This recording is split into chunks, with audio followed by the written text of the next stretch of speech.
Shri Krishna institute of fire and safety engineer के YouTube channel पर आपका बहुत बहुत स्वागत। जैसा कि हम लोग सेक्शन होल्स क्या है, सेक्शन होल्स किस उपयोग में आता है, प्लस इस सेक्शन होल्स की बनावट क्या है, अभी तक यहाँ तक हम लोगों ने क्लियर कर दिया था सेक्शन होल्स के बारे में। तो चलिए आज हम लोग थोड़ा सा और आगे बढ़ेंगे। देखिए चैनल को लाइक सब्सक्राइब करते रहिए ताकि आपको आगे का वीडियो मिलता रहे। ठीक है, सेक्शन का लास्ट वीडियो है तो थोड़ा सा इसको ध्यान से देखिए, इसमें सारी चीजें आपको अस्पष्ट हो जाएंगी। जैसा कि आपको पहले बोल दिया गया कि सेक्शन होल्स क्या है, तो पंप तक पानी खींचने के लिए, नदी तालाब से पंप तक पानी खींचने के लिए जिस होल्स का उपयोग करते हैं वो क्या है, सेक्शन होल्स है ना। और सेक्शन होल्स का उपयोग क्या है, तो नदी तालाब से पानी खींचना पंप तक फायर फाइटिंग के लिए, है ना। और उसके बाद इसकी बनावट के बारे में बात हुआ था। इसकी बनावट कैसी है, तो जाहिर सी बात है कि सीधा सीधा क्या, ये रबर की पाइप है, इसके ऊपर में क्या कुंडलीदार तार टांगा बाना में बुना हुआ स्टील वायर लगा हुआ है और इसके ऊपर रबर की कोटिंग की गई हुई है, रबर की कोटिंग की गई हुई है ना। अब इसके आगे की चीजें हम लोग थोड़ा सा समझते हैं। चलिए,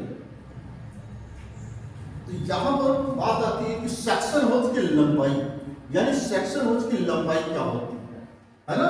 तो सेक्शन होल्स की लंबाई होती है 8 फीट से 10 फीट तक। सेक्शन होल्स 8 फीट से 10 फीट तक का होता है, बहुत ज्यादा लंबा नहीं होता है। ठीक है,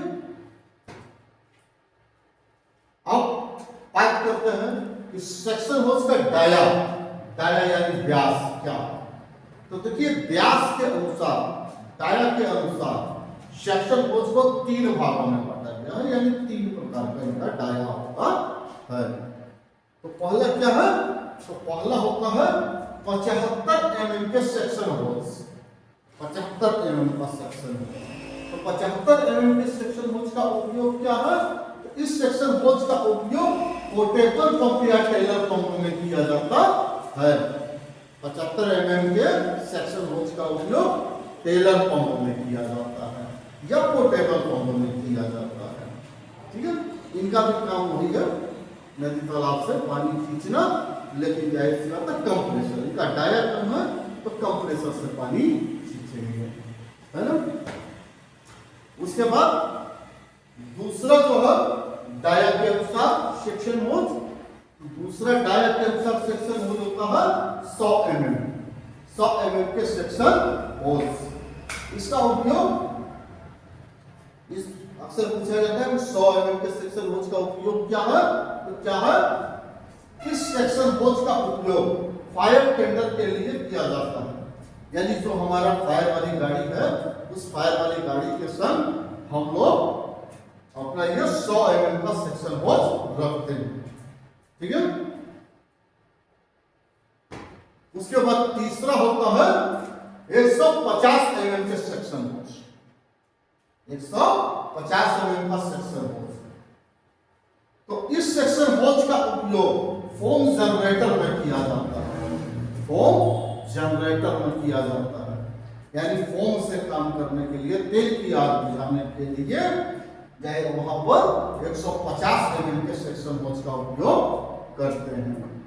ठीक है, यहाँ पर सीधी सीधी बात समझ में आई कि डाया के अनुसार होल्स 3 प्रकार के होते हैं, 75 mm, 100 mm, 150 mm।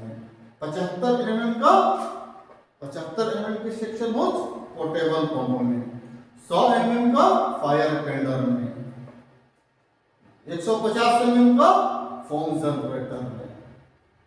बस इतना शब्द भी याद रखेंगे तो चीजें बड़े आराम से हो जाएंगी। ठीक है, चलिए अब मेन बात में आते हैं जो कि सबसे ज्यादा जरूरी है हमारे लिए, कि सेक्शन होल्स का देख रेख कैसे करें, है ना। सेक्शन होल्स का देख रेख, तो इसमें क्या पॉइंट वाइज है, 6-7 पॉइंट है, थोड़ा एक एक करके समझना स्टार्ट करते हैं। तो पहला पॉइंट है इसमें सेक्शन होज को तालाब, नदी या टैंक में डालते समय रस्सी का उपयोग करना चाहिए।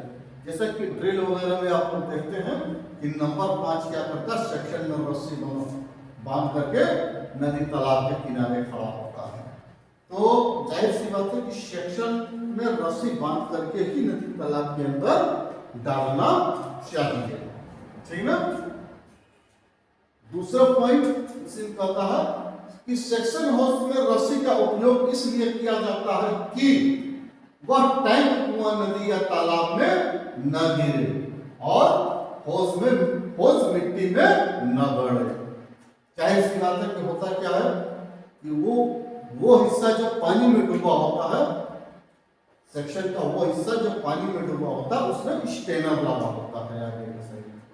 तो हमारा स्टेनर या सेक्शन किसी कारणवश से ढीला होकर के, खुल करके वो नदी तालाब में ना गिर जाए, इसके लिए वहां पर रस्सी बांध करके उपयोग किया जाता है। और यह भी ध्यान रखा जाता है कि ज्यादा दबाव पड़ने के कारण सेक्शन क्या होता है, मिट्टी वगैरह में बढ़ जाती है, तो उसको खींच करके ऊपर उठाए रखते हैं ताकि वो मिट्टी में ना बढ़े, ठीक है। तो अब बात करते हैं लोग तीसरा पॉइंट। तीसरा पॉइंट क्या बोलता है, प्रयोग करते समय होज को पकड़कर चढ़ना या उतरना नहीं चाहिए।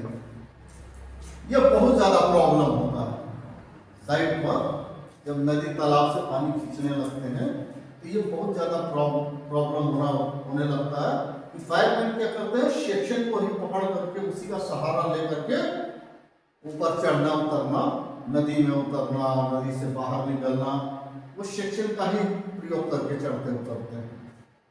तो कितना थ्रेड पकड़ा हुआ है, 1 इंच, 1 इंच दोनों का थ्रेड चढ़ा होता है, 1 इंच से 1.5 इंच। अब उतने में आप लोड देंगे तो क्या होगा, वो खुल जाएगा या उसका थ्रेड खराब हो जाएगा। तो कभी भी सेक्शन को पकड़ करके बाहर उतरना या चढ़ना नहीं चाहिए, ठीक है। अब बात करते हैं कि सेक्शन होज को कड़ी धूप में नहीं रखना चाहिए। जैसा कि आपको ये क्लियर है कि सेक्शन का ऊपरी परत जो होता है वो रबर की कलाई की गई होती है, यानी रबर की, कपड़ेदार रबर की पट्टी चढ़ाई गई होती है।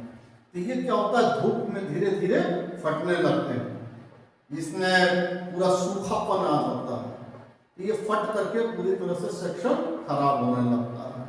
तो यानी इसमें क्या होता है कि सेक्शन होज क्या है, हमारा स्ट्रेंथ खो रहा है, इसलिए सेक्शन को भरपूर कोशिश करें इसको छांव में रखें, धूप में ज्यादा टाइम तक न रखा जाए, ठीक है।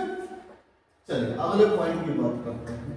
अगला पॉइंट क्या है, प्रयोग के बाद सेक्शन होज पाइप को पानी से अच्छी तरह धोना चाहिए। जाहिर सी बात है, सेक्शन होज को आप क्या नदी तालाब में डालेंगे, नदी तालाब में डाल करके पानी चेक करेंगे तो होगा क्या, सेक्शन के ऊपर कीचड़ लग जाएगा, गीला मिट्टी रहेगा, कीचड़ वगैरह लग जाएगा। तो क्या करेंगे, उसी तरह उसको रखेंगे, अगले दिन फिर उपयोग करना, ये सोच करके हमें काम करना चाहिए। तो जाहिर सी बात है कि वहीं पर पहले सेक्शन को धो करके साफ करके फिर अपने गाड़ी में रखना चाहिए, कीचड़ लगा हुआ नहीं रखना चाहिए, है ना।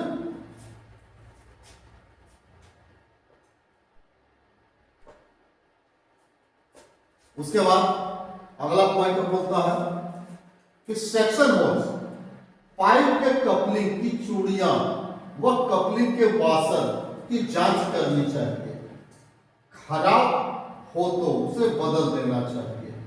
कपलिंग के नट और चूड़ियों पर हल्का ग्रीस लगा देना चाहिए।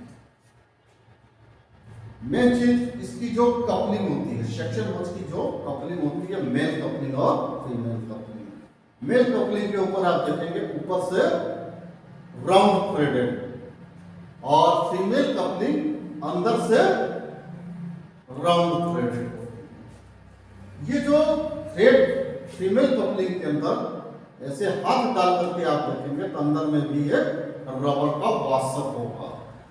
तो अपने को विशेष ध्यान रखना है कि पहले टेस्ट एंड चेकिंग में समय समय पर अंदर में हाथ डाल करके सेक्शन के रबर वाशर को चेक कर लीजिए। रबर वाशर को अच्छे से चेक करिए कि वो कहीं कटा फटा नहीं है, खराब तो नहीं हो गया है। उसके बाद आपको क्या करना है, उसके कपलिंग के थ्रेड को चेक करिए, थ्रेड वगैरह खराब ना हो, और ये थ्रेड खराब ना हो, अच्छे रहे, इनमें जंग वगैरह ना लगे।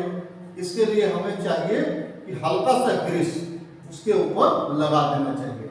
ग्रीस का मतलब ऐसा नहीं कि पूरा ऐसे ले करके पूरा उसका लिपाई कर दें, बस मामूली सा जैसा हम लोग वैसलीन लगाते हैं उस तरह से हल्का सा हाथ में लगा करके उसमें एक बार हाथ से रगड़ देना चाहिए, ताकि उसमें किसी तरह का जंग वगैरह न लगे। ये काम लगभग हर महीने में एक बार जरूर कर देना चाहिए। इससे हमारे सेक्शन की लाइफ बढ़ जाती है। ठीक है,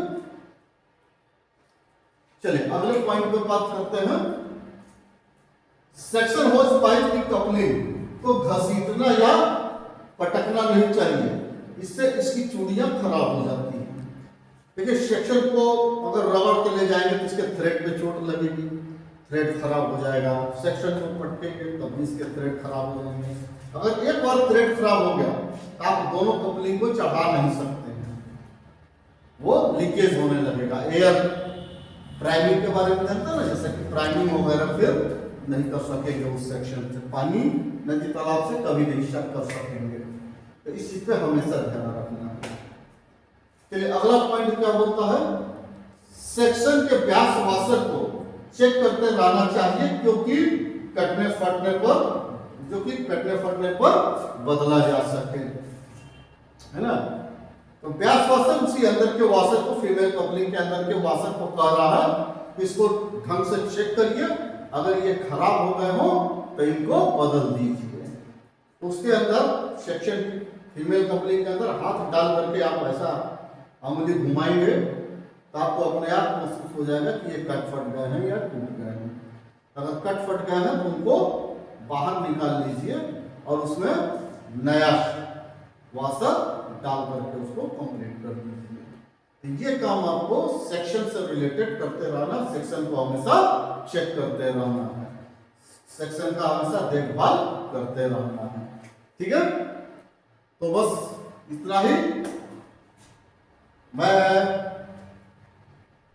सेक्शन ये आपका होज में, अब अगला वीडियो आपको मिलेगा होज रील होज। एक डिलीवरी वाल्व में, डिलीवरी होज में हमने छोड़ रखा था होज रील होज। तो अगला वीडियो हम लोग होज रील होज से ही बनाएंगे। ठीक है, चैनल को लाइक सब्सक्राइब जरूर करते रहेंगे ताकि आपको आगे का वीडियो मिले। चलिए, जय हिंद, जय सूरज।